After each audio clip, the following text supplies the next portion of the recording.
the standards for the Teach Now program. So the first one will be the first week, and it's going to be how students grow and develop cognitive, linguistic, social, emotional, and physical areas, and appropriate and challenging learning experiences. Okay. Which I think is going to be great for our class, you know, for the first one, just because I think that's a lot of what we're doing with our kids. Yes. Is, you know, social, emotional, but I am going to be using ELA standards, Common Core ELA. So the first lesson we're going to do, if this sounds like a good idea to you, is going to be a reading lesson, and I actually found some books called Where Does Garbage Go? And we're going to read it aloud. Before we read it, we're going to do an entrance ticket, what I know, what I want to learn or want to know. And then when we leave, we'll do an exit ticket of what I learned. And then we have worksheets that we'll be doing. And they are kind of like Common Core summarizing. So, you know, it's reading the story and then summarizing it. But I thought this one would be really good for the kids because it's 5th grade level book. Okay. But it's, you know, it's got a lot in it, science and English. Okay. So we can go through it. And they're also going to do predict, summarize, and clarify question. And then I figure if we have time left, we can maybe watch a video on recycling. So this is going to be just one day? This will just be one day. And yeah, this is Common Core, determine a central idea of a text and how it is conveyed through particular details. Provide a summary of the text, which is what they're going to be doing in the worksheets. It's kind of like a guided summary. And, you know, it's distinct from personal opinions or judgments. So now back to the standards for the rest of the time. That's just the first lesson. I have not even begun on the second, third, fourth, or fifth. The second standard is learning differences, another great one for our class. Yes. Individual differences and diverse cultures. Yes. We don't really have diverse cultures in our school. Little. I think we do. Do you? Yeah.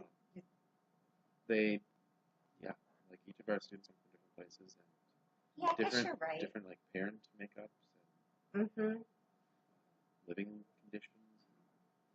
They all are in the same like rural, suburban type of neighborhood, but they all are they've culturally got their differences for sure.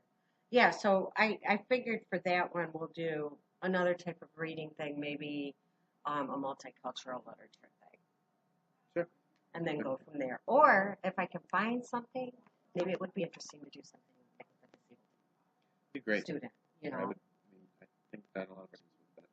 Yeah, so I'll look for something like that. I'm sure I'll be able to find it. Third standard, so week 3, create environments that support individual and collaborative learning.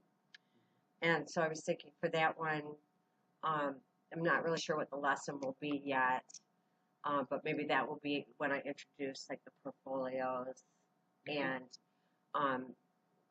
maybe have a little bit different setup where I decorate the board across the hall in our resource room and stuff like that. So good. And then 4, understanding of subject area.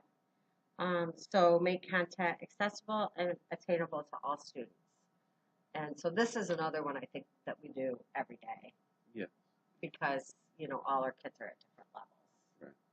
So I you know, just a matter of getting that one together and deciding what, you know, how I'm going to put it all together as a group. Number 5 is going to be our trip to the Humane Society, which has been planned for about 2 months. This is the project-based learning. It's application of content, critical thinking, creativity, collaborative problem solving, and I think all that can be covered in that lesson. And really good to get out. I did kind of, when I was going through this, I did write myself a question because, you know, I've got them doing a research paper and iMovie. Do you think that's too much for this group? For a few students, yeah. But for other ones, no. So maybe we could like have maybe the few students who, um, you know, do have trouble, just do one of those.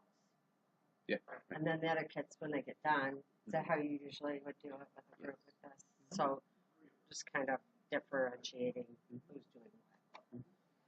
All right, and then the next is assessment, which, you know, once again, we've talked about before, these kids aren't on an assessment basis. Yeah. It's more pass fail. Right, but we can still like assess them in like growth. So where do they start out as, where do they get to? And it's not part of the grade at all, but it's just more information for their IEPs or parents. I was going to say, that's kind of part of the IEP too, right? Reaching their goals.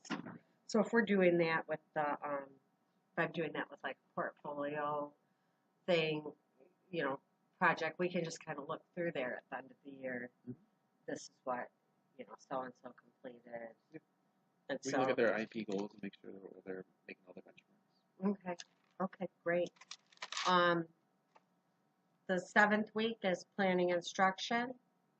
To meet rigorous goals, knowledge of content areas, curriculum, cross-disciplinary skills, as well as knowledge of students and community. So that one. I could see that working with the general education teachers. Oh, okay. Just with their idea of content knowledge and how we can work that in with what our students need. Oh, okay, that's a great idea. Because, yeah, I had seen that one and I was like, what? You know, how can I really do that? I mean, because you and I are, well, you especially and me working as a student teacher will be doing that. Mm-hmm. But, yeah, we don't really do it for their core classes. Right. So that would be great. 8 is instructional strategies. How does candidate use multiple instruction strategies to develop deep understanding of content and apply knowledge in meaningful ways? And I think that one, once again, I think we do that all the time. Yeah. Multiple instructional strategies for all our different sort of kids. Yeah, we're very flexible. Yeah. But you know, content and applying knowledge can sometimes be tough with these kids. Because it's like, what do you give them? Yep.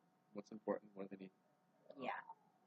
So that will be one to work on. And then the number 9 is professional development, which I'm actually going to do a recording tomorrow.